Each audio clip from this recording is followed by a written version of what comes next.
generar esta percepción que Buenos Aires es una ciudad genuinamente respetuosa, que tiene una enorme diversidad cultural, que es una ciudad joven, fresca, de cabeza abierta, de mentalidad también abierta y receptiva.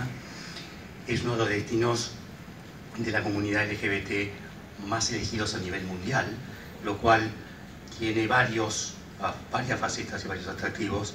Primero, son la comunidad que más gasta por viaje, pero además, y esto para mí es aún más importante, son seguidos por todos los viajeros del mundo.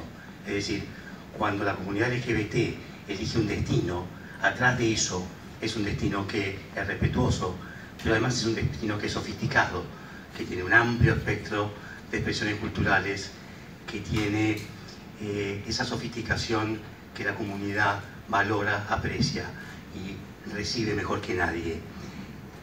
Desde que Buenos Aires es difundida como un destino tan atractivo para la comunidad LGBT, esto ha generado un derrame sobre toda la comunidad mundial de viajeros.